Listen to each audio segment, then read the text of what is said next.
जय हिंद दोस्तों।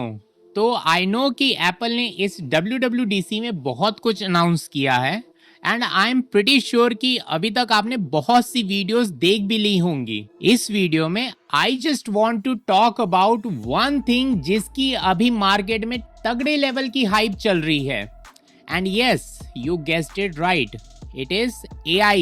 एप्पल को हर एक चीज को रीब्रांड करने की आदत है, जैसे कि पिल शेप्ड कटआउट को they rebrand it as dynamic island. Similarly इस बार भी एप्पल ने AI को आर्टिफिशियल इंटेलिजेंस की जगह एप्पल इंटेलिजेंस बोलकर प्रेजेंट किया है। खैर, नेमिंग स्कीम को हटाकर भी देखें तो इस बार का इवेंट इज क्वाइट रेवोल्यूशनरी। ये साफ दिखता है कि कैसे एप्पल ने बिट बाय बिट करके अक्रॉस द लाइनअप में AI को इंटीग्रेट किया है। एंड इफ यू सी तो इसकी शुरुआत एप्पल ने 2024 में नहीं की है। इनफैक्ट इसकी नींव एप्पल ने 2020 में अपनी M सीरीज चिप को लॉन्च करने के साथ ही रख दी थी। सो एप्पल इंटेलिजेंस को 3 की एरियाज में इंटीग्रेट किया जा रहा है। पहला टेक्स्ट, दूसरा इमेज जनरेशन, तीसरा एक्शंस। सबसे पहले हम टेक्स्ट के बारे में ही बात कर लेते हैं। सो एप्पल ने राइटिंग टूल्स को सिस्टम लेवल पर इनेबल कर दिया है।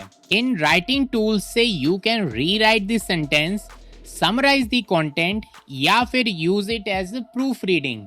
और सबसे बड़ी बात तो ये है कि ये writing tools first party apps जैसे कि मेल्स, नोट्स के अलावा थर्ड पार्टी एप्स को भी सपोर्ट करेंगे। राइटिंग टूल्स के बाद एप्पल का फोकस इमेज जनरेशन पर था और इसमें इनका फोकस 2 की एरियाज पर था। पहला जेनमोजीज और दूसरा image playground. So Genmojis are like generative emojis. अगर आपको कोई स्पेसिफिक इमोजी नहीं मिल रहा है then you can give a prompt and get that emoji generated। इसके साथ साथ इमेज प्लेग्राउंड में भी प्रॉम्प्ट देकर you can create images। In generated images को आप कहीं पर भी यूज कर सकते हो। लाइक आप नोट्स बना रहे हैं तो उसको भी इसकी सहायता से आप रिफाइंड कर सकते हो। बट डू नोट कि यहाँ पर एप्पल बस आपको 3 स्टाइल ऑफर कर रहा है, एनिमेशन, इलस्ट्रेशन और स्केच। सो इट मीन्स कि अभी एप्पल का फोकस रियलिस्टिक इमेज जनरेशन के ऊपर नहीं है। इट इज मेनली बिकॉज ये सारी प्रोसेसिंग डिवाइस पर ही हो रही है और जो डिवाइस का हार्डवेयर है it is not capable enough to generate more complex and resource extensive prompts. दूसरा रीजन ये भी है कि ये सारे मॉडल्स को एप्पल ने डिवाइस पर ही डाल रखा है। So it is not having very large data set available. Finally Apple ने एक्शंस परफॉर्म करने के ऊपर भी काम किया है and they are implementing this thing with the help of Siri. Siri on device large language model की सहायता से बहुत से टास्क को परफॉर्म करेगी। सो यस, सीरी डंप होने के बाद एकदम से टॉपर बनने जा रही है। So now Siri will be having knowledge of personal context और इसकी वजह से now it can take context based actions, जैसे कि मेल में से किसी पर्सन की फ्लाइट डिटेल्स को एक्सट्रैक्ट करना, उस सेम पर्सन के साथ लंच का रिजर्वेशन करना। लेकिन Apple is known for privacy and AI is contrary to this thing। So Siri के लिए they are using 3 approaches। पहला कि अगर रिक्वेस्ट सिंपल है तो Siri ऑन डिवाइस मॉडल को यूज करके रिस्पॉन्स देगी। थोड़ा कॉम्प्लेक्स रिक्वेस्ट है तो उसके लिए एप्पल ने अपना खुद का इंफ्रा बनाया है which is named as private cloud compute. तीसरा, अगर एकदम ही कॉम्प्लेक्स क्वेरी है only in that case it will take help from chat GPT। लेकिन यहाँ पर भी यूजर से पूछा जाएगा कि क्या चैट GPT यूज करें या नहीं करें। I really think कि it is one of the best ways to implement AI। अब देखने वाली ये बात होगी कि एंड्रॉइड साइड में इस चीज को कैसे इंप्लीमेंट किया जाता है।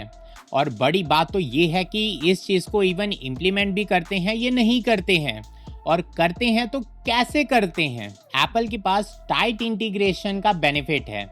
They are the ones who are creating hardware as well as software and this is the reason कि मैंने पहले भी बोला था कि एप्पल ने AI की नींव 2020 में अपनी M सीरीज चिप को लॉन्च करके ही रख दिया था। But on the other hand Android और विंडोज में ये सारी चीजों को इम्प्लीमेंट करना इज वेरी वेरी डिफिकल्ट। इतने सारे OEMs हैं, इतने सारे वेरिएशंस हैं, तो इन सब चीजों को इम्प्लीमेंट करना या फिर टाइटली इंटीग्रेट करना बहुत ही मुश्किल हो जाता है। बाकी ये जो इवेंट था ये डेवलपर से ज्यादा शेयर होल्डर्स के लिए था। एप्पल को शो करना था कि वो एआई के रेस में पिछड़े नहीं हैं and they are also working on it.